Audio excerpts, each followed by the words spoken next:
Assalamualaikum warahmatullahi wabarakatuh. Salam Om Swastiastu, Namo Buddhaya, Salam Kebajikan.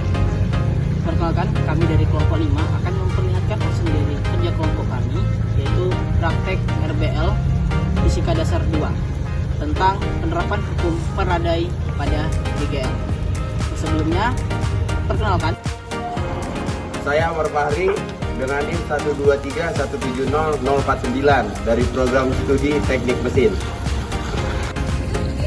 Saya Senanta Silahi dari Prodi Teknik Geofisika dengan NIM 1231268. Saya Muhammad Syafi'i, NIM 123170050 dari program studi Teknik Mesin.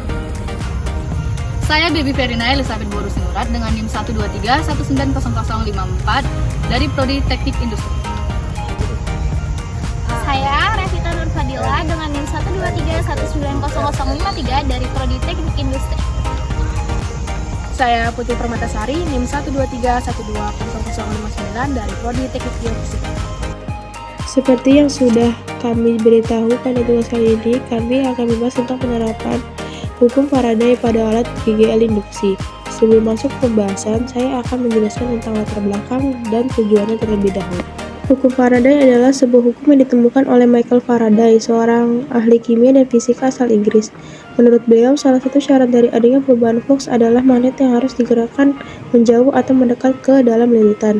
Ketika magnet diam, tidak ada listrik yang mengalir. Tapi, ketika magnet bergerak mendekat atau menjauh, muncul arus listrik yang mengalir.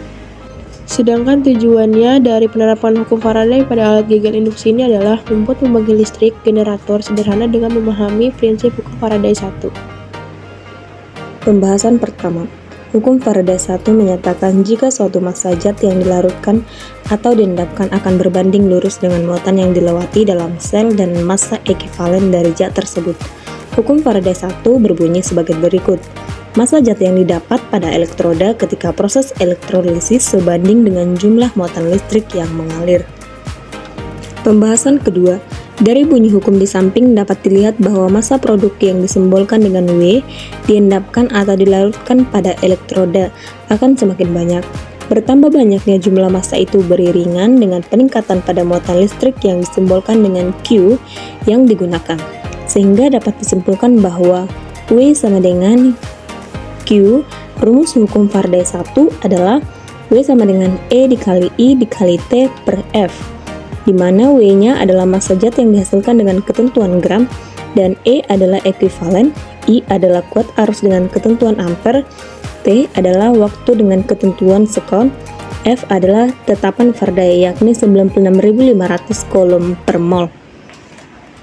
Pembahasan ketiga, induksi elektromagnetik adalah peristiwa timbulnya arus listrik akibat adanya perubahan flux magnetik. Flux magnetik adalah banyaknya gaya magnet pada listrik yang menembus suatu bidang. Seorang ilmuwan dari Jerman yang bernama Michael Faraday memiliki gagasan bahwa medan magnet dapat menghasilkan arus listrik. Pada tahun 1821, Michael Faraday membuktikan bahwa perubahan medan magnet dapat menimbulkan arus listrik. Pada gambar di samping, ini merupakan rumus GGL induksi yang dipakai dalam percobaan ini. Selanjutnya, alat dan bahan yang digunakan adalah tembaga, solasi, kawat, botol bekas, lampu LED, dan magnet neodymium. Kita lanjut lagi untuk variasi 1000 limiter.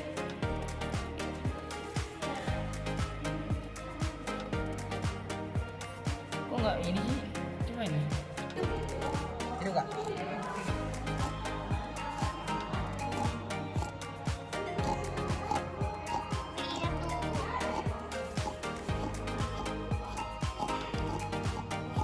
Ini hidup tuh.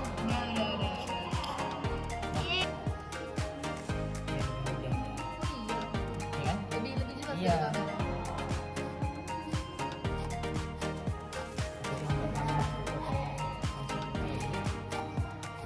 Kalau dia langsung hidup Kalau kayak gini nggak apa-apa, disuruh sekali datang kalau misalkan alatnya mau dilihatnya langsung.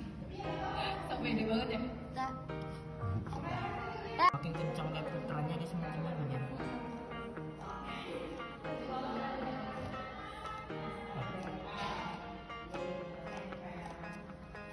kamar tuh agak senian kamar. Amin amin amin. Itunya udah mentok kabelnya no. Tembaganya. Kemudian itu.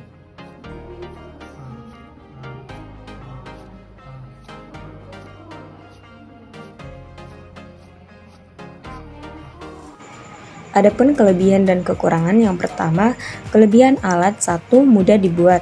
Kedua, bahan pembuatannya mudah dicari. Kekurangan alat, yang pertama, harga bahan yang digunakan relatif mahal. Yang kedua, rawan terjadinya kegagalan pada alat jika ketelitian kurang. Adapun saran untuk kelompok melalui percobaan dan hasil yang kami dapat kali ini, diharapkan kedepannya kelompok kami dapat merangkai berbagai alat percobaan lainnya lebih baik lagi dan dapat membuktikan lebih banyak dari hukum dan teori yang ada. Saran untuk pembuat alat selanjutnya diharapkan untuk pembuat alat GGL ini kedepannya agar dapat memperbaiki alat yang telah kami buat agar lebih baik lagi dan dapat diterapkan di kehidupan sehari-hari.